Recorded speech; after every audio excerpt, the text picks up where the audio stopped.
Bonjour à tous. Ah, Bonjour Guillaume. Guillaume, Je vois Nico. Salut Guillaume. Bonjour. J'arrive à 9h pile. Je pense qu'on est quasiment au complet. Je regarde le nombre de participants, 20. J'ai noté 21 sur ma liste. Ingrid m'a prévenu qu'elle aurait un petit peu de retard. Donc c'est parfait. La réponse est oui, Maxime. Je viens de voir ton petit message. Tac, il n'y a pas de souci. Donc c'est bien. Donc écoutez, on va attaquer tranquillement. Je suis engagé envers certaines personnes que ça ne dure pas trop longtemps, certains des impératifs derrière, mais on fera le temps que ça dure. Une fois de plus, c'est enregistré, ça permettra de la revoir. Et de toute façon, le document qui nous sert de fil rouge, je vous le partagerai, bien entendu. Eh bien, allons-y, hein. Écran partagé. Où est-ce qu'il est, ma petite visio là. Tac, tac. Voilà. Mais n'hésitez pas sur le petit fil de discussion parce que vu que j'ai plus tout le monde à l'écran, c'est plus simple pour moi de vous voir que les mains levées ou les choses comme ça. Petite réunion d'infos voilà, pour cette rentrée, vu qu'on ne s'est pas vu depuis un certain moment et qu'on espère que c'est une rentrée qui ne va pas très vite s'arrêter. Je ne vais pas être négatif, mais en tout cas, voilà, j'espère qu'elle est bien lancée et que ces histoires de passe sanitaire vont nous permettre de vivre une saison la plus complète possible. Ce matin, très rapidement, un petit retour sur le projet détection, quand même, juste pour remettre.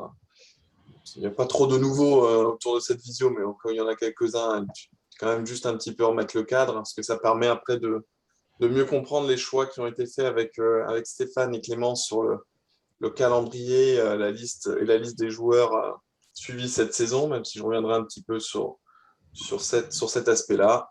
Juste un petit truc sur les tests physiques, parce que ça va se mettre en place tranquillement et doucement, mais ça se met en place. Il y en a certains qui l'ont déjà vu. Et après, le point d'hiver, où c'est très ouvert. Une fois de plus, il y en a qui m'ont envoyé des petites questions en amont. J'y réponds à ce moment-là, vous me les reposez. Enfin, voilà. Le petit projet détection, cette diapo, vous commencez un peu à beaucoup trop la connaître, mais c'est pas très grave, mais c'est quand même pour vous rappeler. Je lis pas, je vous laisse lire. Mais les deux choses qui me paraissent importantes, c'est qu'on est. Je sais qu'il y en a encore qui utilisent Groupe France Détection, je leur en veux pas, et voilà, mais on est quand même sur de la détection nationale. Pourquoi je veux absolument enlever cette notion de groupe? Parce qu'on ne fait et on ne fera quasiment plus beaucoup de stages collectifs. Voilà, on essaie de trouver des choses intéressantes pour les joueurs sur lesquels on estime qu'il y a un potentiel. Et donc, pour certains, ça peut être beaucoup de stages parce qu'ils ont un très fort potentiel. Et pour d'autres, c'est un petit peu moins, mais parce que peut-être il leur faut un petit peu plus de temps pour arriver ou ils n'ont pas encore la maturité ou le niveau qui justifie. J'ai toujours un peu l'exemple quand même notre région un peu plus phare, l'Île-de-France. Un jeune de l'Île-de-France qui peut avoir très facilement, très proche de chez lui, tout ce qu'il faut pour son entraînement. Voilà, c'est valable bien sûr dans d'autres endroits en France. Donc c'est sûr que lui, voilà, on va trouver peut-être un petit peu moins d'action parce que pour le moment, ça ne sert à rien de lui faire faire le tour de la Terre s'il n'y a pas un besoin tout de suite ultime. Donc il y a ce côté-là d'individualité. Et l'autre côté, voilà, ça revient à ce que je viens de dire, il faut que ce soit un plus. Aujourd'hui, s'il y a tout ce qu'il faut, il faut vraiment que ce soit quelque chose de vraiment très différent. On reviendra sur le calendrier, je trouve qu'on va faire quelque chose d'un petit peu différent qui peut être un plus au mois d'octobre pour certains. Donc voilà. Et sinon, voilà, il faut qu'il y ait cette idée de plus et cette idée que c'est pas là, ça peut l'être de temps en temps, mais pas pour pallier le quotidien. Le plus important reste le quotidien. Voilà, il y a un moment, les petits efforts faits chaque jour feront beaucoup plus d'effet qu'un super stage de temps en temps. Et donc, pour remettre un petit peu ça, je ne voulais pas vous mettre les choses sur l'identité de la détection, parce qu'on l'a déjà vu, mais c'est pour vous montrer un petit peu, là, depuis, je pense, une petite année, ou en tout cas, quand je dis année, en tout cas depuis le début 2021, voilà, on essaie de faire un petit retour à chaque stage, ou alors sur chaque global de stage pour cet été, j'ai fait une fiche pour un peu tous les stages, pour les jeunes qui font les stages nationaux de détection. Qu'est-ce qu'on regarde, qu'est-ce qu'on évalue, qu'est-ce qu'on travaille? Vous avez la réponse. Le talent, la ténacité, la mobilité et le côté malin. Donc, je ne vais pas revenir là-dessus. On a déjà fait une visio il y a un petit moment sur ça qui est disponible. Et les petites remarques voilà, par rapport à des échanges avec vous. Donc voilà, c'était juste pour revenir sur ça. Donc c'est quoi la détection? C'est un plus, c'est les individualités, et voilà ce qu'on travaille et ce qu'on regarde et sur quoi on évalue les enfants. C'est très rapide. C'est pour ça que je me permets de passer rapidement. Donc en fonction de ça, le calendrier, on essaye de le construire par rapport à ça. Des petits éléments de contexte, quand même. C'est important, c'est de loin pas des excuses, mais c'est pour comprendre pourquoi c'est un peu compliqué pour le moment. La DTN est en réorganisation. Voilà, une DTN, je pense que si vous regardez le site de la Fédé, vous avez vu qu'il y a une DTN adjointe qui vient d'être nommée et qui est en plus avec une casquette particulière avec les services fédéraux en tant que directrice générale, donc Magali Andrier. Derrière ça, et après ça découle sur notre DTN encore où tout n'est pas encore totalement fait sur la partie performance, je vais le dire comme ça. Pour le moment, on a une absence de calendrier ITTF pour 2022, j'ai oublié de préciser pour 2022, pardon.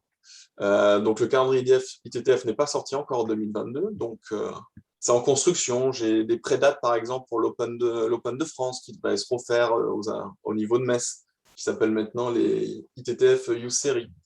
Donc voilà, c'est des choses comme ça, mais aujourd'hui rien n'est encore sorti au niveau de l'ITTF. Ou si j'ai bien lu le site, mais je l'ai lu très vite, nous avons une nouvelle présidente de l'ITTF. Voilà, c'est une Suédoise de tête, donc voilà. Et dans le comité exécutif, ça c'est plutôt une bonne nouvelle. On a un Français qui a été pour le moment élu là, sur les, entre guillemets, les vice-présidents. Après, ça, il y a encore un second tour d'élection en novembre à Houston. Mais bon, Michel Gadal, en tout cas, est dans la mouvance. Donc la France est représentée actuellement, alors pas au board encore, mais en tout cas dans les gens élus à l'ITTF, je dirais sur leur conseil fédéral, si je le dirais comme ça. Donc voilà ce contexte-là. Donc c'est très compliqué. La mission est pas encore totalement définie en ce qui me concerne et mes collègues CTS, comme je disais, avec la DTN en réorganisation. Donc c'est encore pour 2022 et pour ce que je dirais sur les U13, après, c'est un petit peu à voir. Et donc, bien sûr, il y a un budget qui est en construction. Donc le calendrier que je vais vous présenter après, il est uniquement jusqu'à fin décembre pour le moment. Et je vous donne vraiment des pistes qui sont plus des hypothèses pour la deuxième partie de saison à partir de janvier. Donc jusqu'à décembre, pour faire ça, un tour de critérium fédéral. GS Guillaume Simonin, et je ne suis pas très poli, je me suis mis en premier souvent, CL Clémence Boutefeu, SH Steph Huquinier. Vous aurez compris. Un premier tour de critérium fédéral qui concerne les joueurs, vous voyez comment c'est fait, les coachs donc un peu qui sont impliqués, bien sûr vous l'êtes aussi, mais j'ai fait simple, c'est aussi pour nous dire un petit peu où vous pouvez nous trouver. J'ai marqué National 2 Île-de-France et Hauts-de-France parce que je ne me souvenais plus du numéro des zones, je ne voulais pas me tromper. Donc, je n'ai pas mis le numéro de zone. Voilà, quand je parle d'une action qui peut être un plus, je pense, voilà, le top 10 à Tours, on va en profiter pour faire en parallèle de ce top 10, on va observer les meilleurs cadets et juniors européens, européennes. Voilà, on va réunir un petit peu les U11 et les U12. J'ai fait ce choix-là d'un petit peu plus jeune. Mais voilà, ils vont faire peut-être 2 séances par jour, donc ça fait 14, 15, 16, 4 entraînements et surtout de l'observation de compétition, donc avec Clément, Stéphane et moi, mais voilà, pour un peu qu'ils puissent vivre un petit peu les coulisses, un petit peu voir les matchs autrement. Et on va aussi un peu leur demander de regarder les matchs. Ils ont entre guillemets des petits devoirs, mais dans le bon sens des choses. Voilà, qu'ils voient un petit peu parce que autant je veux qu'ils aient le rêve d'être des champions, autant leur première étape pour eux, au mini-champs, leur première étape pour eux, voilà, c'est être dans les meilleurs européens et porter le maillot de l'équipe de France sur les championnats d'Europe jeunes, sur des top 10. Aujourd'hui, la nouveauté, c'est qu'il y a un championnat du monde cadet, le championnat du monde junior existe déjà, mais en tout cas, il y a des championnats du monde jeunes qui ont été mis en place par l'ITTF. Voilà. Leurs étapes proches pour eux, qui peuvent être même très proches, c'est celle-là. Des championnats de France minimes, je n'ai pas précisé 2021, donc voilà, donc on va être occupé. C'est pour ça que le calendrier n'est pas non plus rempli de beaucoup d'actions, parce qu'on a un calendrier extrêmement chargé. Entre 2 championnats de France, 7 journées de championnat, 2 tours de critérium, nos jeunes ne vont pas s'ennuyer. Voilà. En tout cas, un championnat de France pour la plupart. Derrière, nous aurons le stage à Lyon du 9 au 12 novembre. Pour le groupe des jeunes qui sont en évaluation, je détaillerai les groupes dans un deuxième temps, c'est pour vous garder en haleine, parce que je sais que c'est ce qui est un peu plus attendu. Donc, ce sera avec Clémence et moi-même et l'encadrement des joueurs. Pour ce stage de Lyon, je reviendrai vers vous dès que possible. J'attends une confirmation de la ville de Lyon pour qu'on ait le droit d'utiliser la salle le 11 novembre. Ils ont toujours dit oui depuis 15 ans, mais pour le moment, on n'a pas le papier qui dit oui. Mais on va être optimiste. Le tour de critérium fédéral, on verra comment on se répartit avec les collègues pour le moment. Petite action, c'est là où je reviens sur l'aspect d'individu. On trouve qu'il y a une semaine qui peut être pertinente. pour nos U11, voilà, pour aller au pôle France, alors pas au pôle relève France, mais au pôle France relève 2 tours la semaine qui mange sur novembre-décembre, 2 joueurs, petite unité, un entraîneur national, 2 joueurs pour se fondre dans une structure d'entraînement, 2 à Paris, 2 à Tours. Voilà, on est en train de voir la logistique, déjà de voir que c'est possible, mais les nouvelles sont plutôt bonnes. Donc voilà, réfléchir aussi, les 2 joueurs ne sont pas encore nommés, on va réfléchir qui va aller où. Et un autre stage qui concerne donc les évaluations qui se passe du 19 au 17 pour le stage à Strasbourg, donc au Pôle Espoir Grand Est, et le 18-19, tu as les internationaux jeunes du Grand Est. Et donc le groupe évaluation et une plus jeune, c'est une fausse demi-surprise de dire qu'elle va être suivie cette année, mais bon, la petite Zaolisa, pour ceux qui la connaissent, ne sont pas trop surpris qu'elle sera suivie par la détection. Donc voilà, elle sera plus sur ce stage, un petit peu plus, quand même aussi un peu avec des jeunes de son âge, mais vraiment dans l'idée d'être en immersion sur le pôle Grand Est. Les autres sont un peu plus en évaluation avec Clémence et moi. Et l'idée est que Stéphane nous rejoigne avec certains U11 dont on estime que c'est pertinent qu'ils puissent faire la compétition des internationaux jeunes du Grand Est. Et là, Stéphane nous rejoindrait sur cet aspect compétition, la compétition à Pont-à-Mousson. Les invitations viennent de partir dans vos ligues. C'est un hasard, c'est bien, c'est parti hier de la ligue. Donc, ça tombe bien. Là, on arrive sur une étape et ça me permet de faire. Je vous laisse lire en même temps parce que ce qui est en rouge un petit peu, c'est là où je vous demande vos avis. Je vous laisse prendre connaissance du document et en même temps, moi, je regarde un petit peu. Alors, c'est bien, il y a iPhone qui me dit qu'il sera au France Mini, mais je pense que c'est Steph iPhone, il n'y a pas de problème. OK. Tac, tac, tac. Je vois Jacques qui me demande les modalités de sélection en France 2021, document officiel. Oui, je l'attends avec impatience, moi aussi, Jacques. Voilà, tu as ma réponse. Je suis incapable de vous donner des infos pour ça pour le moment. Et c'était mes 2 petites questions. Ouais, mais Steph, en plus, tu m'as dit que tu passerais au France Mini. C'est moi. Je compléterai. Tac. Donc, comme je vous l'ai dit, voilà, c'est des projets. Vraiment, les quatre choses que je vous note sont vraiment des projets. Un stage pour les U13. Actuellement, j'ai fait la proposition d'Étienne, ce n'est pas encore officiellement validé, il était d'accord sur le principe, donc j'attends quand même un peu les choses officielles. Voilà, qu'on s'occupe un petit peu plus des U13, parce que lorsqu'ils sortaient à la fin des U12 de la détection, ils étaient un petit peu loin quand même des cadets. On a essayé de mettre une dynamique, le lien avec les cadettes et les cadets via Manu Rachez sur le pôle de Nantes et les Nico à Tours et je cherche mon mot, et avec Damien sur les cadettes, excusez-moi, voilà, le lien se faisait, mais bon, on pense qu'on peut faire encore un petit peu mieux, surtout pour la partie garçon où il y a plus de densité.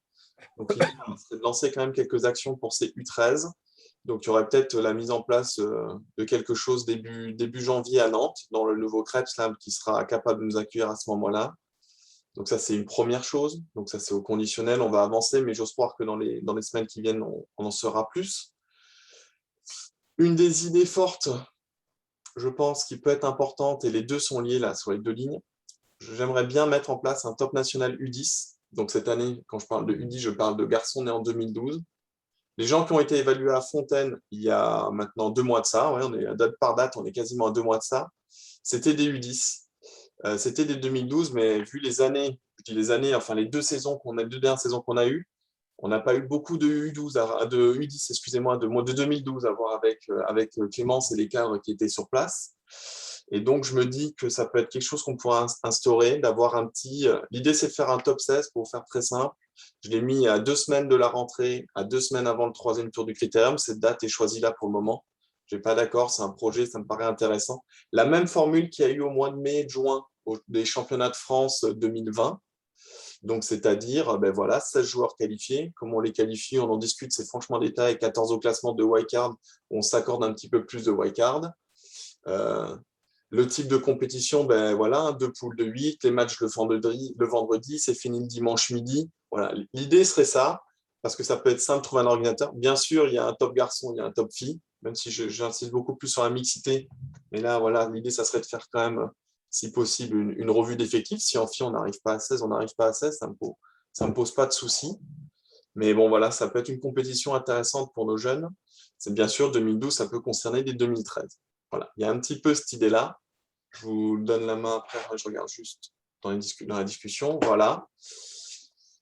Au-delà de ça, l'expérience malgré du Covid, voilà, vous le voyez bien, on est un peu tous les 3 là dans une optique d'arrêter les stages interrégionaux. Je sais que j'ai déjà bloqué les dates avec certains d'entre vous, on en a parlé. mais je vois comment s'est passée la sélection pour le stage de Chartres en octobre 2020, même s'il avait été annulé, comment s'est passée la sélection pour le stage de Fontaine. Voilà, cette année, on va être sur les 2013. Ça va être une année, j'espère, le moins compliquée possible, mais qui peut aussi vous donner un peu du temps pour relancer la machine un peu partout et dire que la fédération, entre guillemets, s'intéresse, je le dis comme ça, mais rentre vraiment dans la danse qu'au stage national de Fontaine pour les arguments que je vous mets. Moi, j'ai confiance dans les régions. Quand vous me faites remonter des listes, vous me mettez des profils qui sont intéressants et si à un moment il y a des choix à faire, on fera des choix. Moi, je pense que les ligues sont capables de s'arranger entre elles et je sais que ça a été très compliqué avec les périodes hors vacances scolaires, machin.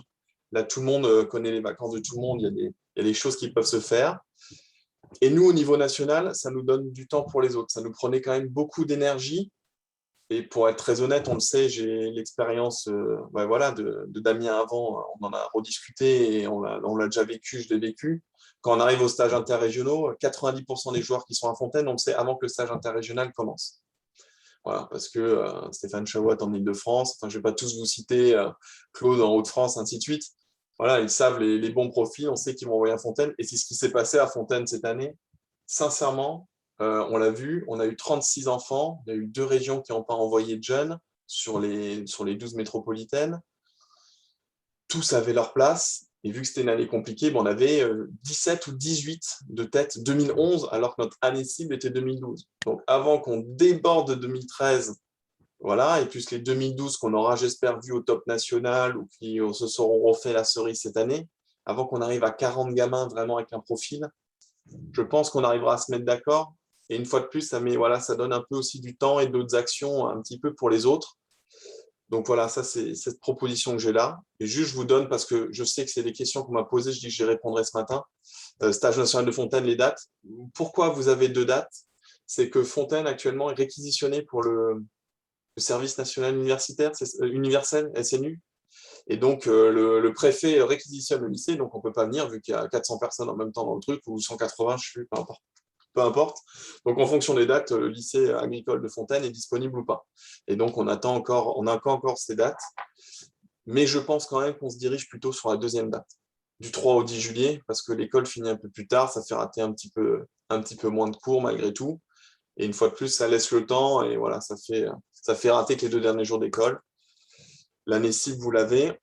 L'autre truc que je n'ai pas mis assez en avant, c'est 2013, parce que je sais qu'il y en a toujours qui me demandent, c'est ça. Aujourd'hui, moi, à Fontaine, ce que je souhaite, il me faut l'accord du DTN. Je veux en parler via le DTN au Conseil fédéral, à vos présidents de ligue. Moi, je souhaite qu'au moins 1 an sur 2, les référents régionaux de détection soient présents au stage national de Fontaine. C'est le moment au lieu de faire une visio, de se voir, parce que voilà, on y est avec Clément, Stéphane est avec les plus âgés, je ne l'ai pas mis sur le calendrier là, parce que je n'ai pas tout mis. Vous avez vu, il n'y a pas les France et tout ça, Stéphane est avec les plus âgés sur un autre stage. Mais voilà, l'idée c'est qu'au moins 1 année sur 2, vous accompagnez votre délégation, votre sélection régionale, et ça me permet voilà, qu'on puisse travailler ensemble. 12 régions, ça fait 6 encadrants, plus Clémence et moi. Voilà, l'équipe d'encadrement, elle est faite. Si vous êtes un peu plus, vous êtes un peu plus. J'ose croire qu'accompagner les jeunes, les meilleurs jeunes de votre région, ça fait partie de vos missions. C'est ça que je veux faire quand même accepter ou comprendre, ou qu'il y ait un accord. Je sais que j'en ai déjà parlé avec certains présidents de ligue, que ça leur paraît logique. Bien sûr, sur place, la fédération prend en charge vos frais, votre prise en charge de salaire, d'indemnité. Moi, je considère que c'est dans vos missions aussi régionales. Et c'est pour ça qu'on ne vous le demande pas non plus chaque année. Voilà, c'est 7 jours à travailler un petit peu, entre guillemets, pour la fédération, mais aussi surtout pour votre ligue. Voilà, 1 année sur 2. Après, si votre ligue est... Et parce que vous avez des générations intéressantes qui s'enchaînent, vous êtes là chaque année, moi, ça ne me pose pas de souci, hein, il n'y a pas de problème. Voilà. L'idée, c'est un petit peu de faire ça et pas de déguiser ça sous une formation et tout. À côté, moi, je veux garder une formation d'entraîneur, mais de jeunes entraîneurs moins expérimentés, mais qui justement pourront un petit peu se confronter à votre expérience, que ce soit les référents régionaux ou nous, les cadres nationaux. Là, je vais... Alors, non, j'arrête pas ouais, parce que vous avez l'écran, mais à la limite, non, on se voit tout. Je vais arrêter volontairement le partage d'écran. C'est un peu... là, à la limite, prenez la parole dans la discussion, levez la main, je donne la main, mais vos idées sur... votre tendance, vos avis sur cette idée de top national U10 et l'idée d'arrêter les stages régionaux et l'idée d'être présent sur le stage de Fontaine, il y a ces 3 choses-là. si certains veulent me donner leur avis, si vous ne l'avez pas là, et vous me le donnez après, ça ne me pose pas de souci. Moi, je sais que je n'aime pas toujours réagir à chaud. Et là, on est même plutôt à froid, c'est encore un peu tôt. Donc voilà, je suis à votre écoute. Et bonjour Ingrid, tu viens d'arriver, j'ai vu. Salut.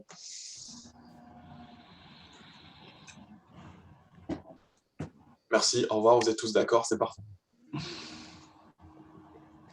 Stéphane Chamotte a levé la main. C'était bien, il connaît Zoom, Stéphane. Vas-y, Stéphane Chamotte.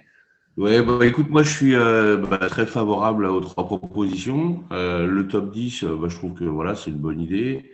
Je pense que je suis plutôt favorable à qu'il y ait un peu plus de wildcard parce que au niveau des points classement, les U10, c'est pas toujours évident. Ils ont pas toujours fait énormément de compétitions. Il y a beaucoup de disparités entre eux. Voilà, les tops régionaux, moi, ça fait un petit moment que je t'avais fait remonter. J'avais fait remonter, je trouvais que c'était moins pertinent. Donc oui, ça allège aussi le calendrier. Ça permet aussi d'avoir un peu moins de sollicitations dans la saison parce qu'entre les stages départementaux, régionaux, interrégionaux, Fontaine, c'est vraiment beaucoup. Voilà. Et puis, moi, l'idée d'être présent sur les stages régionaux, sur le stage de Fontaine, je trouve que c'est une bonne idée. Voilà. Donc, je suis vraiment favorable aux trois propositions. Claude, je vois que tu as levé la main aussi. Vas-y, je t'en prie. Écoute, je suis un petit peu sur la même position que Stéphane. Dans l'ensemble à chaud comme ça, sans prendre de recul, je suis assez favorable aux propositions. Je reviens pas sur l'argumentaire de Steph. Mon impression est favorable. Merci Claude. Après, ce chiffre de 16, je vous le dis pourquoi, sur le top U10 là, 2012, ben, c'est pour tenir sur la formule des France que je trouve intéressante parce que ce qui fait que même si c'est des petits que vous voulez un petit peu envoyer de votre région, vous ne savez pas trop. Voilà, certaines régions n'ont pas envoyé 2012. Par exemple, La Fontaine, je pense exemple. Donc la région envoie quelqu'un, ben, au moins il sait qu'il se déplace pour faire 7 matchs. Quoi. Voilà, il y a quand même cette idée-là. Je reste sur 16 pour qu'on tienne dans le format là où ben, il puisse quand même y avoir pas mal de matchs, mais que l'organisateur aussi soit plus facile à trouver. Hein. C'est cuitable à trouver quand on veut faire les garçons et les filles ensemble. Est-ce que 16 et 16, 32, ouais, est-ce qu'on fera 24 et 8, plus de garçons, plus de filles, je laisse venir? Je ne suis pas allé dans la logique parce que j'aime pas toujours cette logique-là de 16 places, donc de toute façon, une par région et derrière 4 wildcards. Parce qu'il y a un moment, voilà, s'il n'y a pas de place, il n'y a pas de place.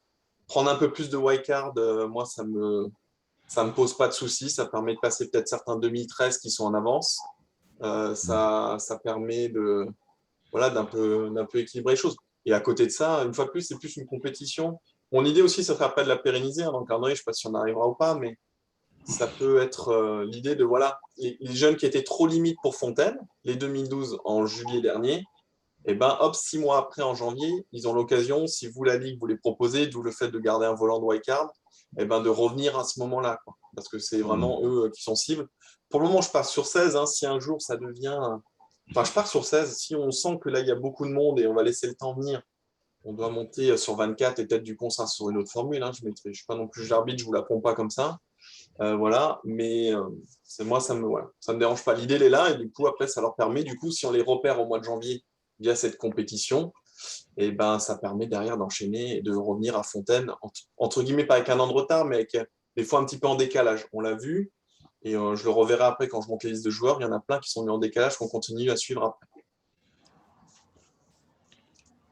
Tac. Bah, Claude, il a parlé, là, il a la main baissée. Ou pas, je sais même pas. Hop là, je t'ai baissé la main. Je peux le faire, ça c'est top pour un administrateur. S'il n'y a personne d'autre, je reprends. Ah, mais si, Fred, excuse-moi, je viens de voir. Vas-y. Bon, bonjour à tous pour ceux que je n'ai pas dit bonjour. Je suis plutôt favorable sur l'ensemble des mesures. Juste, c'est l'histoire des années. Faire attention aux histoires de décembre, né en décembre, ce genre de choses, et pas bloquer sur on va privilégier un joueur pour une année alors que ça se joue à 5 jours près. Voilà, les histoires qu'il y a eu un moment de A, de B, voilà, faire attention à ça aussi. Ça marche. Merci pour le retour. Et dans les listes de joueurs que je vais vous montrer après, il y aura les dates de naissance. Et on pourra avoir un petit truc par rapport à ça. Donc voilà. Je repartage, je retourne. Regardez pas une autre moi. Tac. Donc je reviens par ici. Je regarde juste. Oui, j'ai bien mon micro allumé, vous m'entendiez. Ben justement, donc c'est liste de joueurs. Donc voilà un petit peu. Toutes ces choses-là, comme je vous l'ai dit, sont conditionnelles. Mais j'ose faire valider ça. Enfin, j'espère le faire valider le plus rapidement possible. Voilà, pour faire simple et pour dire la chose. La liste des joueurs, vous aurez, ce sera en 3 parties. Donc il y a cette fameuse liste des U13 où il y a les U13 que normalement, je le dis comme ça, la détection nationale, le nom peut être aussi un peu amené à changer, vous verrez, mais bon, la détection nationale n'est pas censée s'en occuper, mais en tout cas, nous, on estime qu'il y a 4 2009 voilà, qu'on va essayer un peu plus suivre, ce sont 4 garçons. Les U12 sont naturellement plus suivis, donc vous les avez en 2010. Donc les années de naissance nous montrent que nous avons en 2009 des gens nés de janvier à octobre déjà, c'est un premier petit feeling. Et je veux quand même revenir sur les 4 cas-là des U13 parce qu'ils m'intéressent fortement. Parce qu'on est vraiment dans ce que j'ai envie qu'on arrive à développer. On a un Sandro qui s'entraîne dans son club et qui rentre aussi un peu sur le pôle national sud, donc qui arrive à aller où il a un petit peu besoin, donc sur le club de Istres. On a Axel qui vient de rentrer au pôle France de Nantes. On a Riz qui lui a fait son premier stage national. Il y a un mois, il n'avait pas encore fait de stage national dans sa vie. Mais il a toujours été plus ou moins suivi. L'Île-de-France, on avait le contact. Il va faire sa 2e rentrée parce qu'il est là en 5e au pôle espoir de l'Île-de-France. Voilà, c'est quelqu'un qui a été suivi, donc qui a été champion de France en plus. Et voilà, et qui s'est intégré. Et ça, c'est pour vous dire que voilà, c'est pas parce qu'il n'est pas passé par tous les filtres qu'on connaît avant que la porte est fermée. Pas du tout. Et donc là, voilà, et c'est quelqu'un qui reste dans son pôle espoir parce que j'ai parlé avant voilà, de la capacité de l'Île-de-France, entre autres, à pouvoir accueillir ça. Et on a Noah Vittel qui a fait le choix de sortir d'un pôle espoir, qui part sur une scolarité aménagée, qui va s'entraîner à l'ACBB, voilà, qui part sur un parcours très individuel. On a 4 jeunes qu'on suit, je trouve, avec 4 profils, quand je dis très différents, parce qu'ils ne jouent pas du tout le même tennis de table, mais qui sont intéressants. Et voilà, ils prennent 4 voies différentes et c'est vraiment individuel. Et ça m'intéresse. Et les 4 dont je viens de vous dire, on ne peut pas leur proposer la même chose. Entre un Axel qui s'entraîne tous les jours sur un pôle France à Nantes sur plus fort, vraiment sur plus fort, et un Noah sur la CBB, ça. Mais voilà, Eritz qui est sur une structure au quotidien où de temps en temps il a des plus jeunes, des plus vieux, à voir. Voilà. Ils n'ont pas tous les mêmes besoins, ils n'ont pas tous la même géographie sur ça. Donc c'était par rapport à ça que je voulais dire. Sur Titouan et Nina, j'en parle pas plus. Nina, je reviendrai sur son cas quand même un tout petit peu après. Il y a des U13 qui ont été suivis cette année, c'est ceux qui sont en orange en dessous, où il y a des possibilités d'action collective. C'est-à-dire qu'on ne va plus être dans une grande dynamique avec eux. Et donc là où c'est intéressant, c'est pour ça que je te dis, regardez les dates de naissance. On en a qui sont nés au 1er janvier, 2 au 1er janvier, ça c'est incroyable, 1 au 31 janvier. Donc voilà, mais tous sont dans les structures, aujourd'hui on sait que ça va s'entraîner. Maïlis, Bilal, Milan, j'ai un doute sur Eva, je n'ai pas encore l'info, mais en tout cas, et Loïs, c'est une certitude, s'entraînent sur un pôle sport au quotidien. Donc aujourd'hui, c'est des jeunes qui au niveau, et ça c'est la grande force aujourd'hui, moi je pense, il faut le dire assez, notre région, voilà, on a des endroits où partout ça peut s'entraîner au quotidien. Mais eux, de temps en temps, en fonction des résultats, comme ça a été le cas pour Loïs qui a été réintégré sur des stages cet été, qui sont des stages un peu plus larges, donc un peu plus collectifs, c'est pour ça qu'on parle d'action collective, mais c'est des gens qui dans l'année peuvent être appelés à être rappelés. Parce qu'il y a un résultat probant, parce qu'il y a... On pense tous que c'est des jeunes qui ont des potentiels, c'est pour ça qu'on a suivi, il y a un moment, il y a un déclic en termes de niveau ou quoi que ce soit. Voilà. Mais par exemple, je prends le cas d'un Milan qui fait son entrée en pôle espoir Île-de-France. Jusqu'à fin décembre, c'est très bien qu'il s'entraîne très bien son pôle espoir Île-de-France. Il a tout ce qu'il faut, il a le boulot. C'est quelqu'un qui a besoin d'une structure d'entraînement un peu plus solide. Là, il va l'avoir cette année. Donc, on va voir comment ça évolue. Voilà. C'est comme Loïs Carto qui, pendant un moment, a été sur la saison 2020-2021, n'a pas été sollicité par la détection nationale. Petit appel d'Éric Angle, d'Éric Masson. Le PACAM dit non, mais il a vraiment avancé. Pendant le confinement, il a pu beaucoup s'entraîner et tout. Il a fait partie des gens à qui j'ai quand même donné une dérogation. Et ben voilà, il a fait 2 stages cet été avec nous. On pense qu'il n'est pas au niveau des autres 2010, mais en garçon, vous avez vu, il y en a un. Voilà, on a un groupe, mais voilà, satisfaisant. Il a fait des bons stages, mais on sent encore qu'il peut avancer. Il avance de son côté. Donc ça, c'est pour les U13. Pour les U11, dans la même logique. Excusez-moi, je vais juste revenir avant. Il y a quand même juste un cas particulier sur le suivi U13, c'est Nina Gyozeng, que j'aurais pu mettre un peu plus en gras, parce qu'elle aussi, c'est individuel. Elle est quand même sur une logique de profil vraiment fort profil international. On le voit par rapport à ses résultats, par rapport à son niveau de jeu. Elle est en train d'essayer de rentrer via des séances par visioconférence dans le groupe monde des ITTS Ops. Voilà, nous on l'a proposé. Elle est en train de faire ça là et tout. Donc, je pense qu'on aura la réponse d'ici octobre-novembre. Mais elle, en tout cas, voilà, c'est aussi un potentiel un peu différent. Et c'est pour ça que j'en retouche un mot. Elle fait partie aussi d'un service un peu plus. On fait plus pour les meilleurs. C'est pour ça que Stéphane Huclier ira régulièrement sur son. Maintenant, elle est rentrée au pôle à Rouen. Donc, il ira régulièrement la suivre. Il a déjà commencé à le faire fin août. Donc, voilà, c'est un peu dans cette idée-là. Sur les 2011, pareil, on a eu des jeunes suivis tout au long de l'année. On en a 4 qui se dégagent, voilà, 4 gars en 2011. Donc, Quentin, Roméo, Noah, Nolan. Et là, une fois de plus, on voit les dates de naissance. Hein. Ça va de janvier à décembre. Il n'y a pas de souci par rapport à ça. La Pizza Olisa 2012, voilà, qui est vraiment un profil très, très intéressant aussi, là, que je vais revoir un peu à la fin du mois. Je ne reviens pas sur le détail. Voilà, donc, quand je parlais des U11 et des U12 qui sont au top à Tours, eh ben, c'est les 5 U11 qu'on voyait là, plus Nina et Titouan, les 2 U12 que vous avez vus avant. C'est eux qui sont concernés par cette action-là. Mais ils ont déjà eu l'info parce que je voulais qu'ils puissent s'organiser quand même un minimum. Ce que j'ai dit sur les U13 avant, c'est la même sur les U11 avec possibilité d'action collective. Donc, soit pour Chloé, Noam. Alors, Emma qui a eu une année très, très compliquée avec les blessures, mais bon, voilà. Pour Thierry, pour Lucas du Grand Est. Voilà, c'est des jeunes qui ont montré qu'ils ont un niveau. Franchement, U11 garçons, parce qu'il y a quand même pas mal de garçons, on a une énorme densité. Je trouve que c'est une très, très belle génération en termes de profondeur de banc. On pourrait parler en sport collectif. Voilà, pour le moment, on pense qu'il y en a 4 quand même qui se détachent un peu plus. Avec un cas particulier sur Nolan, quand je disais que la détection nationale doit être un plus, voilà, Nolan, on sait qu'il doit aussi faire d'abord aussi un effort sur son entraînement au quotidien, mettre un peu plus de volume sur le quotidien. On fera le retour au niveau de l'entourage par rapport à ça, là. On m'a envoyé l'emploi du temps.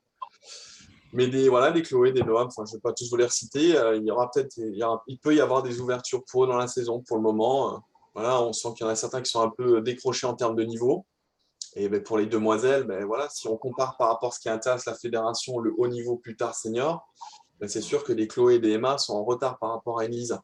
Voilà, ça, c'est une certitude. Ça ne veut pas dire que plus tard, c'est marqué dans le marbre, mais pour le moment, quand même, il y a une grande différence. Et il y a une Nina qui a un an de plus aussi, montre cette différence. Pour vous donner un critère quand même d'évaluation, je pense que quasiment jusqu'à U13, mais au moins U12, il n'y a pas de raison, même U13, que si nos filles sont fortes, elles seront aussi fortes que nos garçons. Voilà. C'est-à-dire qu'aujourd'hui, Nina, lorsqu'elle joue Titouan, qui est notre meilleure Français 2010, il y a match. Je pense qu'elle l'a déjà battu, ou peu importe. Voilà. Aujourd'hui, Lisa, lorsqu'on a fait la compétition à Fontaine Mix dès 2012, c'est elle qui a gagné. Elle a gagné tous les 2012 garçons. Donc, c'est la meilleure 2012 de France, garçons-filles inclus. Donc, je prends, voilà, ça, c'est des signes en tout cas pour nos filles. Et pour nos filles qui étaient dans les meilleures avant, que ce soit des Pritika, des Charlotte, voilà, il y a aussi ça. Pour Léana Auchard, Gaëtan Bled, elles ont été dans les catégories U11 U12 aussi performantes que les U11 U12 garçons. Après, quand il y a un garçon très très très fort, voilà, comme très en avance, comme un Félix ou comme un Flavien Coton, un Félix Lebrun, il détache un petit peu plus les demoiselles, mais bon, c'est quand même pas si fréquent. Et à côté de ça, donc, on aura 4 joueurs en évaluation cette année. Donc l'année cible, 2012 et un petit plus jeune 2013, 3 garçons, je dis pas de bêtises, 3 garçons et une fille. Vu qu'ils sont moins connus, entre guillemets, du circuit, sur cette liste-là, j'ai rajouté des régions. Ça me permet un peu de sensibiliser. Et ce que j'appelle les U11 sur surveillance, ne le prenez pas comme une surveillance policière, mais c'est des jeunes, mais en ce qui compte, ils s'appellent tous les deux Simon, en plus, que je n'ai même pas fait gaffe. Mais en tout cas, il y en a un qui était venu à Fontaine. On pense qu'il est, il est encore à peine fragile, Simon Revaux, sur sa gestion des émotions, donc il n'est pas encore prêt vraiment à profiter pleinement d'Action nationale, mais qu'il a un potentiel vraiment intéressant. Et Simon Klein qui n'était pas venu, alors il est du Grand Est, donc je le connais un peu, mais en plus, il a encore fait un résultat là, ce week-end à Charleville-Mézières sur une compétition jeune où il a montré que il peut être dans les gens qui peuvent être, peut-être ils arriveront un an après, parce qu'il leur faut un peu plus de maturité. Si on revient sur la liste des U13, je me permets juste, je reviendrai sur celle-là et j'ai vu un petit truc en discussion, je vais regarder. Sandro Cavaille a été pris quand l'année 2009 était l'année cible de la détection. Axel Bossis était pris le seul 2009 au début. Il était pris un an avant Sandro. Rids a été pris depuis il y a un mois. Et Noah Vittel était venu une première fois à Fontaine, excusez-moi, c'est un beau lapsus. Il était venu une fois à Fontaine. On l'avait senti trop fragile.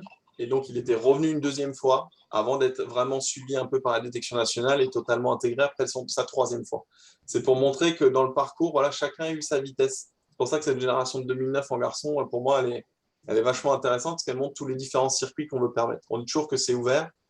Je pense qu'ils en sont la preuve vivante. Voilà, je voulais revenir par rapport à ça. Et donc, c'est pour ça qu'il y a des 2012. On va y aller tout de suite avec certains parce qu'on les a vus à Fontaine et d'autres, voilà. Eva, Paul de Hoche, c'était ça le petit message en direct. Merci, j'étais pas sûr, Nat. Merci. Donc, voilà. Donc, ça prouve bien que tous, ils ont un entraînement au quotidien qui, aujourd'hui, me va assez bien.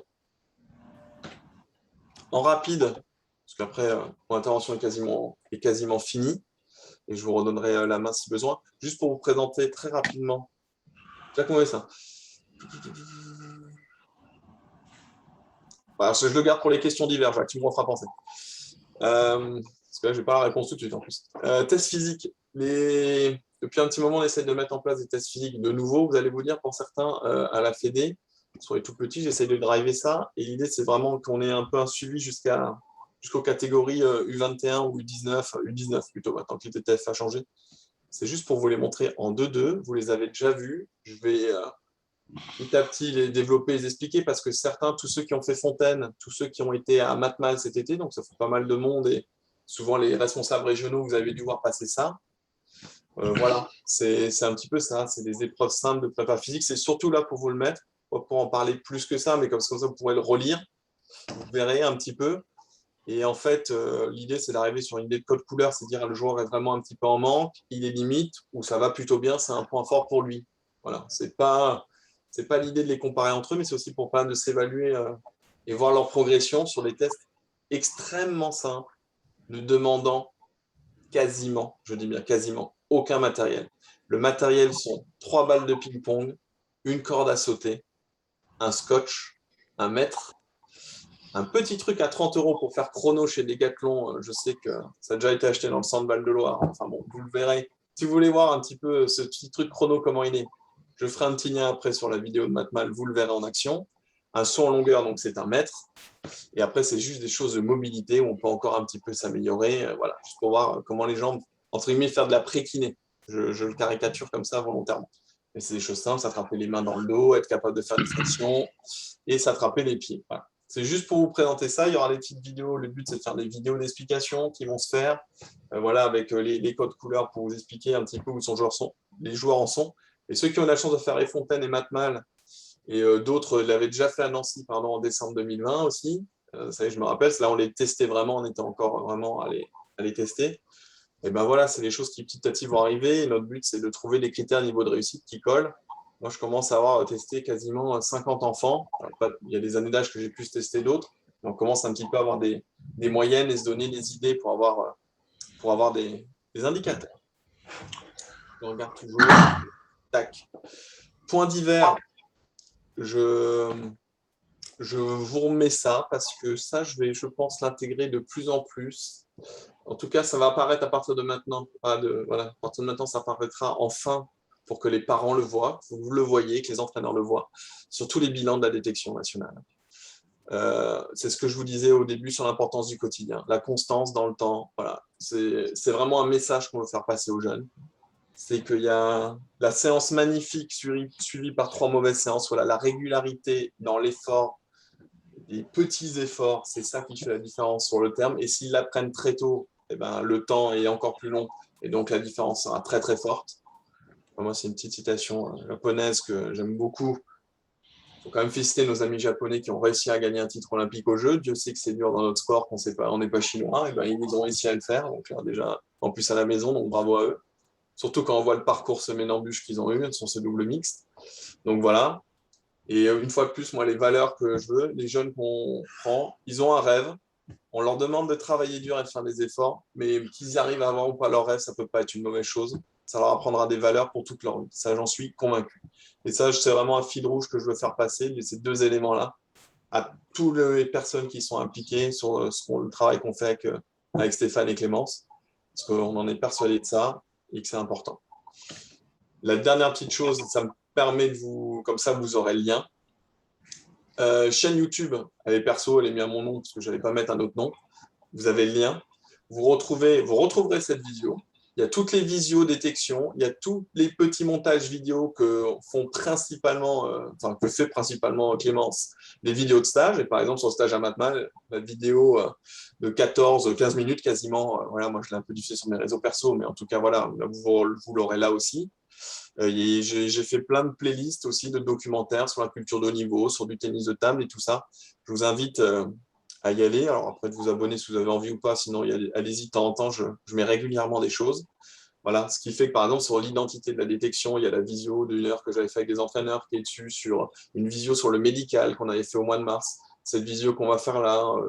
Voilà, il y a plein de choses comme ça qui sont faites et qui vous permettent de retrouver ça. Des questions, je vous remercie de votre attention. Donc là, je quitte mon partage d'écran et je reprends un peu vos questions dans l'ordre. Ok, Claude nous a quitté, pas de souci. Stéphane, oui, ok, vous avez fait la réponse, c'était ça les messages. Alors, Jacques, pouvons-nous imaginer une concertation rapide sur les futures entrées pôle relève de Tours si ce dernier est maintenu dans le dispositif? Je vais le faire à l'envers, Jacques. On va voir s'il est maintenu dans le dispositif et on en parlera ou pas. Pour info, parce que c'est un secret de Polichinelle et vous l'avez vu, à la suite du top 10 à Tours, le 17, 18 et 19 octobre, il y a un séminaire de la DTN uniquement avec les cadres d'État, pour des raisons purement économiques malgré tout, c'est aussi ça, mais en tout cas de réflexion sur le futur PPF. Parce que l'Agence nationale du sport nous demande de réécrire, donc je vais parler en vieux termes maintenant, le ministère des Sports nous demande de réécrire notre route du haut niveau, notre filière du haut niveau, vous l'appelez comme vous voulez, ça a changé 10 fois de nom. Aujourd'hui, c'est notre parcours de performance fédérale pour 2024 et 2028, et on doit faire ça pour la fin de l'année civile. Voilà. Et donc, il y a un séminaire de réflexion, il y a déjà des groupes de travail qui commencent là, mais en tout cas, il y a des réflexions qui seront en cours à ce séminaire d'octobre, et donc comment est refait un peu le parcours de performance, parce que le terme, je l'aime beaucoup quand même, ce parcours de performance de notre fédération, voilà, et comment la détection va amener des nouveautés ou pas, est-ce qu'elles seront acceptées ou pas, partagées, c'est en cours. Ouais, c'est pour ça qu'on sait ce qui se passe jusqu'à décembre, et après on voit comment ça évolue. Voilà pour te répondre, Jacques. Maintenant, si vous avez d'autres questions, si vous levez la main, je vois Stéphane qui relève la main, donc je t'en prie. Oui, alors je voulais avoir des précisions un petit peu par rapport au suivi des U13 avec la détection nationale. Donc effectivement, oui, je pense que c'est une chose parce qu'ils étaient un peu entre deux groupes de suivi. Pour la plupart, c'est comme des jeunes qui sont déjà bien avancés et qui ont un entraînement régulier et de qualité. Comment vous voyez un petit peu le plus apporter sur ces jours-là, stages internationaux, open, compétition, parce qu'ils sont aussi bien plus forts que les plus jeunes, donc il y a un écart. Je pense que ça va être un suivi particulier. Donc voilà, c'est un petit peu comment vous envisagez un peu les choses par rapport à ces jeunes.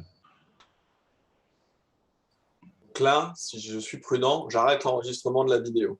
Comme ça, il n'y aura pas de D'accord. preuve de ce que je dis. Non, mais je vais y aller, je vais te dire vraiment, je suis totalement d'accord avec toi. C'est pour ça que j'ai pas mis une liste de ceux qu'on suit et ceux qu'on suit moins, entre guillemets, en plus collectif, parce que voilà, les années d'âge vont pas être pareilles.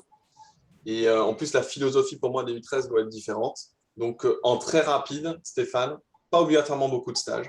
Oui, de l'international, plutôt des compétitions. Ok. Voilà, l'idée, c'est de les envoyer sur le circuit, mais le gros conditionnel, le nerf de la guerre, l'argent. Non, mais aujourd'hui, je sais pas quelles vont être. C'est pas compliqué. Hein. Si on m'annonce que la Fédé a 200 000 licenciés dans 5 jours, tout le monde va être détendu à Paris. Si on nous annonce qu'on est je ne sais pas combien, ça va être. Voilà. On le sait tous, hein, c'est pareil au niveau local, au niveau de nos ligues, on est tout le monde a les mêmes situations. Mais pour te dire, voilà, moi, comme tu dis, ils ont les structures d'entraînement au quotidien et c'est le vrai plus. Et le vrai plus pour moi se joue avec 1 ou 2 stages nationaux par an, mais aussi un peu de brassage, de remise à niveau et après de dynamique, parce qu'il peut y avoir des relanceurs et des choses comme ça. L'idée de Nantes, c'est ça, hein, les U13, les mettre sur Nantes, le pôle de Nantes, il y a ce qu'il faut en termes de relance largement ce qu'il faut. Donc, c'est pas plus créer ça, mais c'est plus aller sur de l'international. Moi, mon idée, elle est vraiment là. Et sur l'autre idée aussi, je vous le dis comme ça, parce que moi, à partir de U13, j'aimerais que la table soit renversée. C'est que ce soit les joueurs qui soient force de proposition et que limite la fédération soit plus sous une logique peut-être de bourse ou de choses comme ça. Voilà. Et qu'en fonction du profit du joueur, je reprenais l'exemple, aujourd'hui sur les U13, il y avait 6 personnes, 5 garçons, une fille. Celle sur qui la fédération, à un moment, c'est la X euros à partager qui prendra la plus grosse part, c'est Nina Gyozeng. Voilà. Tu vois, et tac. Et en fonction de là, comment on les situe ou comment ils gagnent leur place, on les aide plus ou moins sur des actions. Je prends l'exemple, vu que c'est toi qui parles, je prends l'exemple de Riz. À un moment, Riz, il dit moi, j'aimerais aller faire un stage en Suède, ça coûte tant, est-ce que la fédération peut m'aider, tac. On estime que le stage c'est intéressant, tac, on peut t'aider à hauteur de temps. Tu vois, c'est aussi un point, j'aimerais qu'en même temps, c'est pas nous la fédération qui tout le temps proposons on fait ci, on fait ci, on fait ça. Il faut faire ci, faire ça. Les joueurs aussi, soyez un peu, qu'ils apprennent un peu à se débrouiller avec leur calendrier parce qu'il est complexe et que c'est eux qui sont capables de dire non, mais moi l'open de là, non, je préférerais faire plutôt celui-là, machin, tac, tac. Enfin, qu'on ait des discussions comme ça vraiment sur les profils de chacun. C'est vers ça que j'aimerais aller vers les U13 quand c'est possible parce qu'on les connaît un petit peu mieux. Et comme tu dis, ils commencent à avoir un niveau. Et voilà, il peut y avoir des choix de fait. Ils sont dans des structures où il y a des gens. Voilà, enfin, je veux dire, dans tous nos pôles sport, les gens, ils connaissent les circuits, ils sont déjà sortis. Et sinon, ils vont sortir et apprendre. Donc voilà, c'est ça qui me paraît important. On est plus, tu vois, l'offre et la demande basculent un petit peu. J'aimerais quand même un peu faire ça. Voilà. J'ai enregistré en même temps. J'avais juste une deuxième petite remarque, mais bon, c'est plus une interrogation de ma part. Je connais pas du tout l'environnement de la joueuse, mais moi j'avais, la jeune Benjamin qui a gagné les France, là je la vois pas sur la liste de suivi, je la trouvais la petite défenseuse, très intéressante. Je l'ai pas fait apparaître sur le groupe parce que pour le moment elle est pas prête à venir en stage national. Et je pense que c'est une erreur, il faut que je la mette dans le suivi collectif et tout, parce qu'elle n'est pas prête encore à venir en stage national. C'est Alexia Nodin, donc d'un club lyonnais, je vais dire Lyon, Gerland 7, mais je peux me tromper sur l'arrondissement, mais Fred me corrigera. C'est Gerland. Voilà, je suis bon, j'ai toujours un petit doute. Donc elle avait, si des EMC s'étaient faits, pas de secret voilà, elle serait venue de son côté avec la Ligue régionale parce qu'elle ne se sent pas prête à venir toute seule en stage national pour le moment. Et donc là, ce qui est convenu, voilà, c'est qu'on va essayer de trouver une action, mais c'est pour ça que je ne l'ai pas mis et que je n'ai pas encore réussi à caler tout comme je veux, c'est qu'elle puisse venir sur une action accompagnée de son entraîneur ou de son CTD ou quelqu'un du pôle, peu importe, enfin quelqu'un de sa ligue qu'elle connaît, pour justement un petit peu s'intégrer parce que on est totalement favorable, elle a des qualités. Je l'ai dit à ses entraîneurs et à sa mère, parce que c'est avec sa mère avec qui je communique, en tout cas. Donc oui, non, c'est quelqu'un qu'on est amené, voilà, peut-être qu'elle arrivera un peu plus tard. Et il n'y a pas de problème, mais nous, la porte est super ouverte, et nous, on a ouvert la porte, et on attend qu'elle soit prête à rentrer dans les conditions dont on est d'accord. Voilà. On en est à ce point-là avec Alexia. Juste pour rebondir là-dessus, oui, ça évolue dans le bon sens à ce niveau-là et je pense que dans l'avenir, les prochains stages, elle y participera. Donc voilà, on cherche le bon truc. C'est le vélo, quoi. Qu'elle passe les premiers coups de pédale et après, ça va rouler tout seul. Je suis assez dans cette optique-là pour elle, mais tu as raison, Stéphane, c'est bon. Alors, discussion, ça m'a l'air bon. À vous de me dire s'il y a des petites mains, quelqu'un prend la parole. Moi, je coupe mon micro quand je bois, comme ça.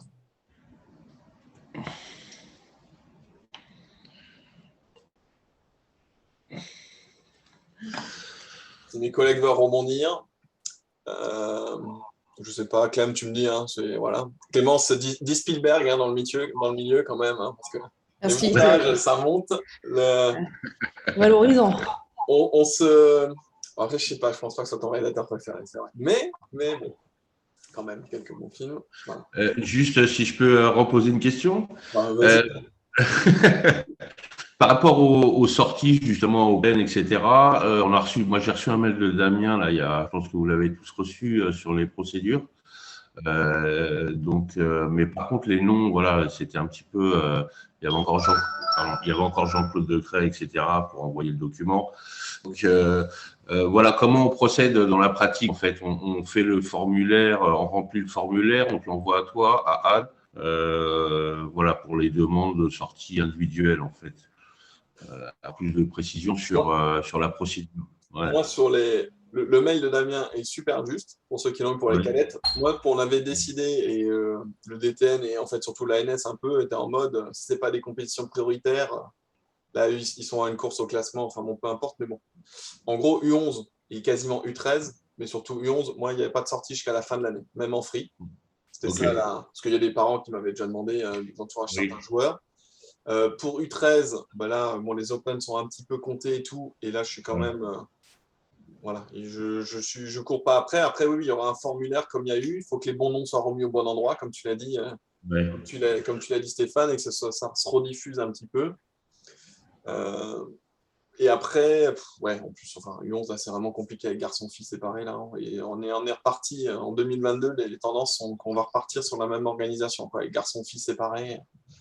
Ouais, là, c'était vraiment plus pour les U13, hein, les U11. Pour moi, Ouais, voilà. non, mais pour les U11, je me suis quand même amusé à regarder sur l'Open qu'il y a en ce moment en Slovénie et en Croatie, qu'il y a eu là, enfin les deux qui se croisent. Donc ça fait U11 garçons, U11 filles en Croatie, en Slovénie, donc ça fait 4 tableaux. Sur les 4 tableaux, il n'y a jamais eu plus de 10 inscrits. Ouais. Et sur les 10 inscrits, quand c'est en Slovénie, il y a 4 Slovènes et 3 étrangers. Enfin voilà, vous voyez le truc. Donc pour le moment, sortir sur ces Open-là en U11, il y a un intérêt assez limité. En U13, les tableaux étaient à une trentaine de participants. Ça commence à être pas mal. On sait encore comment la pandémie et malgré tout, voilà, tous les pays, on peut râler sur notre France. On est quand même plutôt bien vacciné en France par rapport à une moyenne mondiale, ça c'est sûr. Européenne, c'est correct.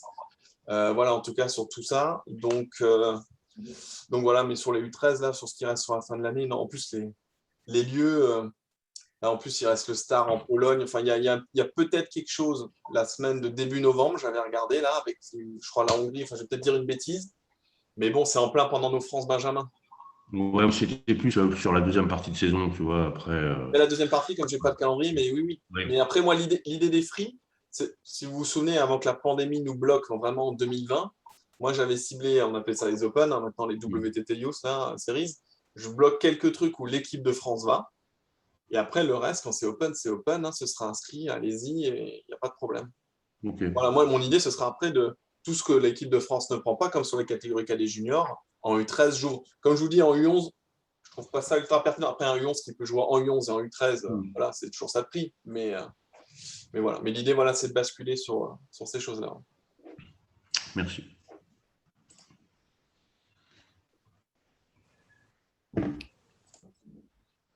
Tac.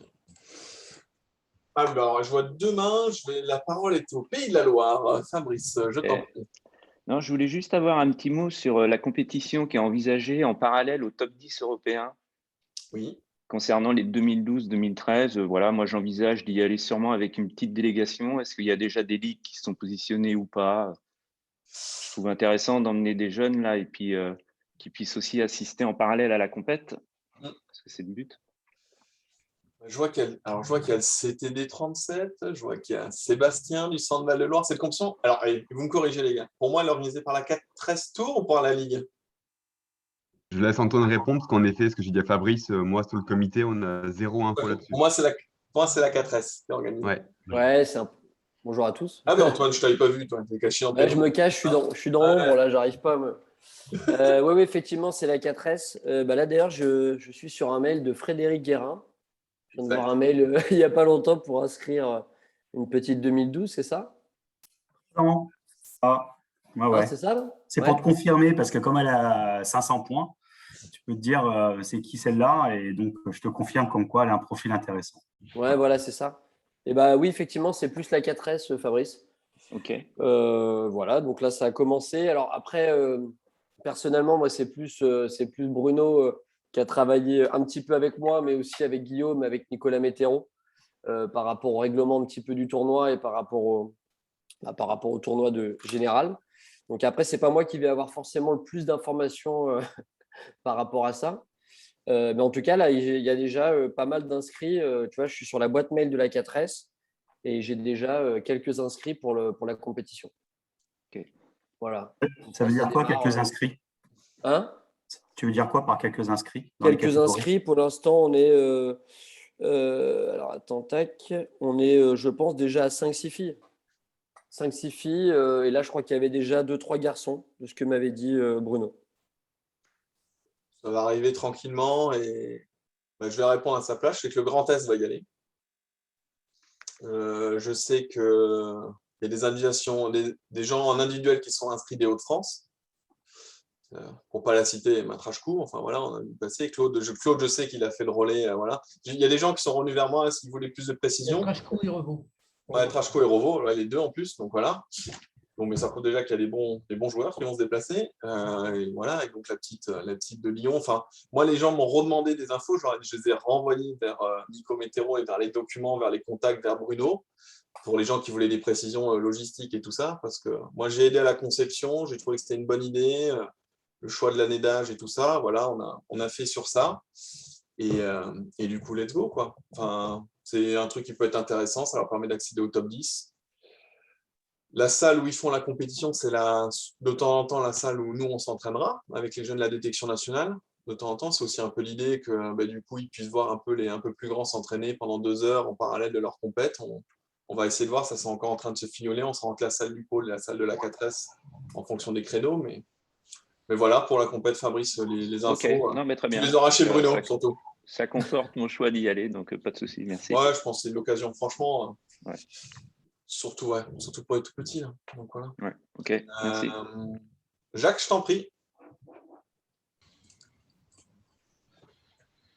Oui, j'avais par rapport à la compétition, il y a une date butoir sur les inscriptions, je suppose, Fin septembre. que je trouverai. Fin septembre, Jacques. 30 septembre. Pardon? 30 septembre. Ok. Voilà. Ensuite, d'accord. Ensuite, est-ce qu'il est possible d'avoir le mail de Damien? Parce que, sauf erreur de ma part, je n'ai aucun mail de Damien. Ouais, tu ne l'as pas parce que Damien l'a envoyé en tant que responsable cadette. Et donc, il s'adressait aux cadettes qui peuvent s'inscrire en free. C'est pour ça que tu ne l'as pas eu. Mais je vais te. Ok. Cadette, ça veut dire Noémie, donc Patrick. Mais ouais, non, mais moi, je l'ai eu, donc je te l'envoie. Je te l'envoie, pas de souci. Ça Mais marche. c'est un truc, normalement, pareil, notre fédération, Merci. pour qu'elle se remette en marche. À l'époque, c'était le cas. C'était, comment dire ça? C'était en ligne sur les espaces documentation et tout de la Fédé, justement. C'est avec le PDF explicatif, le document à remplir pour s'inscrire en free sur les Open. C'est quoi la procédure, comment ça marche et tout, 5 semaines avant, enfin bon, voilà. Tout ça, j'espère, va ressortir bien comme il faut. Là, pour cette fin de saison, il reste tellement peu d'open, tellement peu de choses et c'est tellement compliqué que je pense, voilà, mais pour 2022, il faut qu'on soit prêt. Salut Guillaume. Oui, Mathieu, je te fais suivre, mais ouais, toi, ça m'étonne que tu ne l'aies pas eu. Mais c'est pas grave, je te renverrai ce que j'ai envoyé, Mathieu. Pas de souci. Je note. En fait, c'est surtout pour la logistique. La logistique, il n'y a pas de logistique pour faire très simple. Hein. Tu t'inscris à la compète et tu gères ta logistique à côté. Ok. Voilà. Il y a une auberge de jeunesse à Tours. Si tu veux. Je sais ça, c'est tout. Voilà. Tu as les infos sur la compète, Mathieu? Oui, c'est bon, hein, pour la compète. Ouais. Ah oui, alors c'est bon, je me dis, je t'avais envoyé. Donc c'est OK. Non, la logistique, voilà. C'est ce que j'ai recommandé, pour rien vous cacher, à l'organisateur. Je leur ai dit, vous organisez un top 10, vous avez 15 000 colocs à côté, vous faites cette compète si vous devez gérer la logistique de tout, avec toutes les contraintes sanitaires et tous les trucs qui leur tombent dessus de l'ETTU pour organiser ce top 10 le mieux possible. S'ils doivent gérer l'hébergement, restauration de petits qui vont s'inscrire jusqu'en dernière minute, parce que l'idée c'est que ce soit souple. Hein. Les tableaux sont limités à 24 de tête. Je ne sais plus où on a mis cut pour que ce soit jouable pour le GIA. La deadline est au 30 septembre. Je vous rassure, si le tableau n'est pas plein et quelqu'un se réveille le 5 octobre, l'organisateur il sera content de les accueillir. Hein. Voilà, l'idée c'est ça. Aller la veille au soir, c'est compliqué. Mais voilà. Donc, j'ai juste une question, Guillaume, parce qu'il y a un comité qui m'a demandé s'il pouvait s'inscrire, emmener des jeunes. Voilà. Donc, un club. C'est totalement individuel. Okay. Donc, en fait, après, qui gère et qui amène, qui organise, ceux de la. Ouais, là, il y a des ligues qui organisent. C'est sûr que les ligues, quand ça vient de plus loin, vous qui êtes un peu plus proche. Oui, quelqu'un du club d'un côté de Tours peut s'inscrire. Hein. Coaching autorisé? Je crois. Joker, il faut regarder. Je n'ai rien vu là-dessus, donc c'est pour ça. Ouais. Tout ce qui n'est pas interdit est autorisé. Non, le coaching est autorisé. Voilà. Il faut bien faire tourner la buvette. Hein. Donc voilà. Mais oui.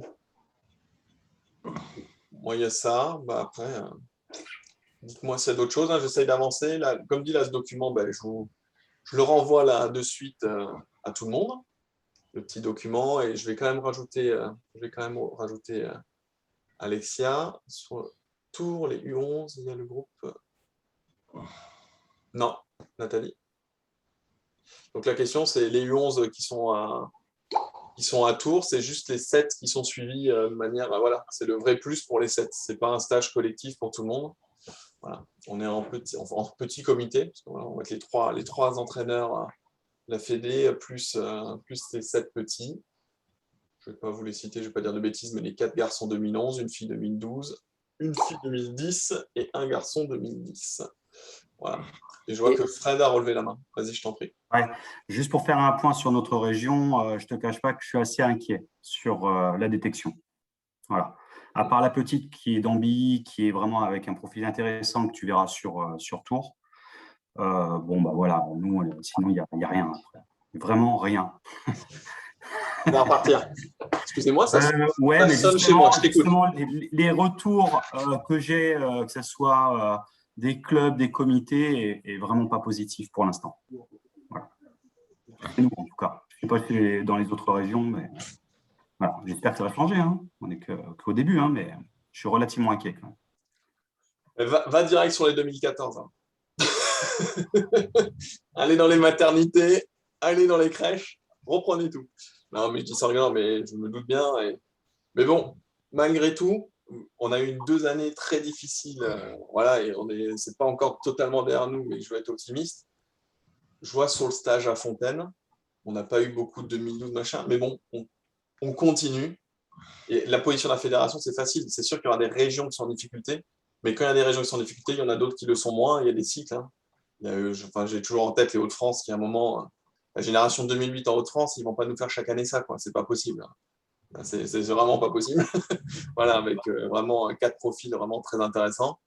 Donc voilà, c'est un moment, il y a un renouveau, mais en tout cas, sur la fédération, des 2012 intéressants, voilà, on en a vu. Ceux de Fontaine, ils avaient déjà détecté, c'est pas le problème. Ceux que tu as eu quasiment à Fontaine, voilà, après, je te dis. Ouais, mais tu vois, on a réussi à repérer un petit 2013 de Loire-Atlantique, quoi. Malgré toutes les conditions difficiles qu'il y a eu. Après, on va voir les 2013 cette année, on va voir comment, mais je me doute, ça peut revenir d'un petit peu partout. Et de toute façon, ça devient.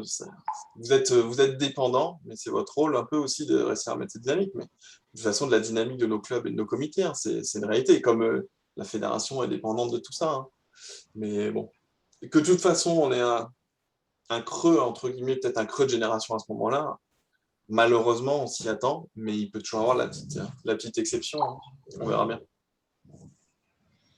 Guillaume? Yes. J'ai pas levé la main parce que je ne sais pas trop où c'est. Mais par rapport au stage interrégional, là j'ai l'impression que c'était une proposition de l'arrêter. Mais là c'est quasiment de l'officiel. Je le fais officialiser et on va. D'accord. Je reviendrai surtout vers Nathalie et vers Nico parce qu'ils ont bloqué des hébergements. Et ouais. Je vais revenir vers moi-même pour Reims aussi, ça va aller. Mais bon, voilà, je me laisse, je vous envoie le truc. Ça reste aujourd'hui une proposition. Que voilà, la nuit porte toujours conseil, même si ça fait un moment que ça tourne dans nos têtes hein, et dans ma tête. Mais voilà, je vais refaire valider ça quand même par principe. Ok. Je vois que Jacques a relevé la main. Je t'en prie, Jacques. Oui, je reviens sur les stages interrégionaux. On parle bien de l'année 2022, c'est-à-dire qu'en avril 2022, le stage interrégional serait supprimé. Ouais. Mon idée est là parce que mine de rien, ça fait en 2019. Oui, je dis une bêtise. Non, en 2020 en tout cas. En 2020, il n'a pas eu lieu. Et voilà, on a réussi. Oui, en 2020 et en 2021. Voilà. Je me dis, on les a annulés 2 fois. En 2020, en 2021, on n'avait pas pu les faire. Et voilà, on a réussi à faire Fontaine cette année. En tout cas, l'année dernière, on n'était pas loin et on avait réussi à faire la liste avec votre excellente collaboration à tous. Je me dis, allez, mais cette fois, on l'acte vraiment et peut-être aussi ça vous. Comme disait Fred, je pense que le départ va être très compliqué dans pas mal d'endroits. Et peut-être que quand je vais vous demander au 1er mars, merci de m'envoyer vos listes pour les stages interrégionaux, ça va être compliqué. Alors que si je vous demande au 1er ou au 15 mai, parce que les vacances, voilà, vous aurez eu en plus, au 15 mai, est-ce que vous pouvez m'envoyer des listes de 2-3 profils intéressants environ par région pour le stage de Fontaine? Mine de rien, je vous donne 2 mois et demi en plus. Et je pense que cette année, ces 2 mois et demi en plus sont très intéressants. Et je pense que même pour les autres années, ça peut être intéressant. Voilà, c'est l'idée là. Hein, pour moi, c'est quasi acté. Hein, je ne vois pas d'avis défavorable, fortement défavorable. Et pour rien vous cacher, moi j'étais contre et je me suis plutôt battu un moment. Je sais que Stéphane Chawat avait ses positions depuis un moment. Et j'étais non, parce que ça leur permet d'avoir une étape supplémentaire avant de monter au national. Et ben ouais, peut-être c'était une marche de trop contraignante aujourd'hui. Et donc on tente le coup, on verra. Si on s'est trompé, je dirais que c'est la faute. Il est encore là, ouais, je dirais que c'est la faute à Stéphane Chawat. C'était son idée. Et donc voilà, c'est classique, hein, on accuse quelqu'un d'autre. Ouais, c'est normal, faut assumer. Normal, facile, on le sait, c'est dit devant témoin. Donc voilà. Non, mais voilà, et on essaie de partir sur ça.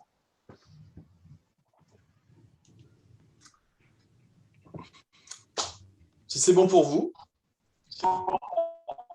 ben, je vous remercie en tout cas de votre présence. On a parlé, mais bon, j'avais des infos à vous donner. Je ne sais pas si on refera ou pas ce type de visio un petit peu avec tout le monde, mais c'est toujours intéressant. Voilà, est toujours vivante. En tout cas, il y a des choses que vous pouvez poser, mais moi, que je mets aussi un petit peu les dossiers partagés voilà, pour donner un petit peu les infos. J'essaie de communiquer toujours mieux et plus largement avec vous. Il y a cette chaîne YouTube où tout ce qui est un peu sous format vidéo, en tout cas, vous l'aurez là. Moi, ça me permet d'archiver, de pas faire déborder mon cloud, même s'il y a aussi toujours tout en copie sur le cloud avec le dossier partagé détection nationale sur lequel vous avez accès. Si vous n'y avez pas, refaites-moi un petit mail, je vous renvoie le petit lien. Donc voilà. En tout cas, merci à tous. Et je vous souhaite surtout encore une bonne rentrée. J'espère vous voir nombreux à Tours. La semaine d'avant, peut-être certains au Creusot. Et voilà. Sur ce, bonne journée à tous. Merci. Bonne journée. Merci. Bonne journée tout le monde. Salut. Au revoir. Salut.